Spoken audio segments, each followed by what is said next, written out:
Assalamualaikum warahmatullahi wabarakatuh.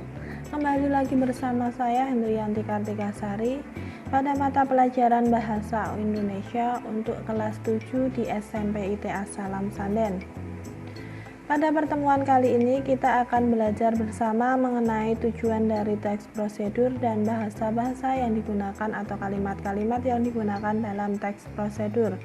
Oke, yang pertama, tujuan dari teks prosedur. Tujuan dari teks prosedur adalah untuk menunjukkan atau menjelaskan bagaimana mengerjakan sesuatu dengan langkah-langkah yang urut dan memudahkan pembaca ataupun pendengar agar dapat mengikuti langkah atau peristiwa dari isi teks yang tujuan akhirnya bisa sesuai dengan keinginan pembaca maupun pendengar dengan tepat.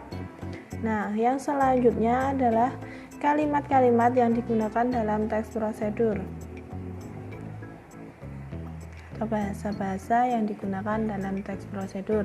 Nah, kalimat yang digunakan dalam teks prosedur itu beragam. Ada yang menggunakan kalimat perintah, kalimat saran, kalimat larangan, penggunaan kriteria atau batasan, kata keterangan, penggunaan bentuk-bentuk pasif, kata penghubung, pelepasan, dan kata acuan. Oke, yang pertama kita akan belajar mengenai kalimat perintah. Apa yang dimaksud dengan kalimat perintah? Nah, kalimat perintah merupakan kalimat yang mengandung makna atau memerintah atau meminta seseorang untuk melakukan suatu sesuai dengan apa yang diinginkan oleh penutur atau penulisnya. Nah, yang kedua, kalimat saran atau larangan. Yang pertama, kalimat saran. Kalimat saran merupakan kalimat yang memberi saran kepada orang lain. Nah, biasanya ditandai dengan adanya kata sebaiknya, seharusnya, lebih baik jika, dan lain sebagainya. Yang keempat, yang selanjutnya, kalimat larangan adalah kalimat yang berisi larangan agar orang tidak melakukan suatu kegiatan. Nah, biasanya pada kalimat-kalimat larangan ini ditandai dengan adanya kata jangan, hindari, tidak boleh, dan sebaiknya. Nah, yang ketiga, penggunaan kriteria atau batasan. Dalam teks prosedur dibuat agar orang bisa melakukan seperti apa yang dituliskan secara tepat.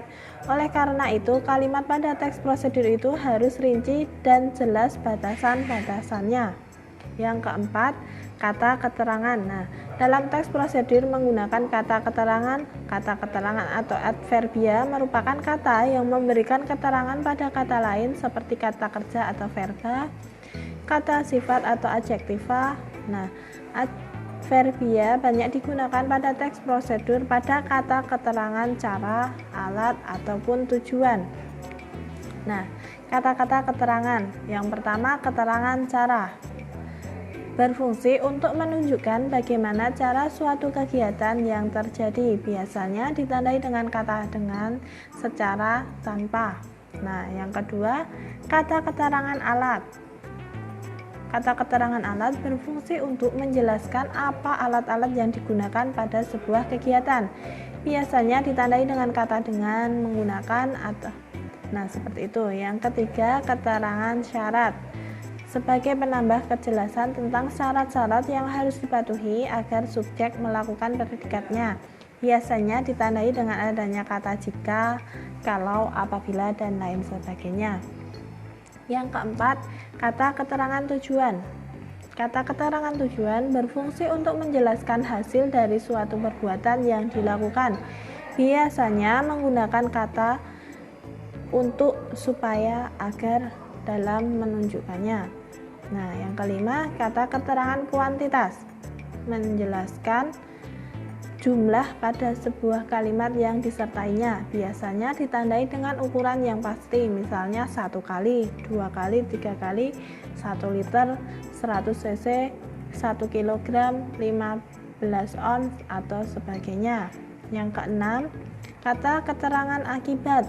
Nah, kata keterangan akibat berfungsi untuk menambahkan penjelasan akibat suatu perbuatan. Biasanya ditandai dengan adanya kata hingga ataupun sampai. Oke, sekian dulu belajar bersama kita kali ini. Banyak salahnya mohon maaf. Wassalamualaikum warahmatullahi wabarakatuh.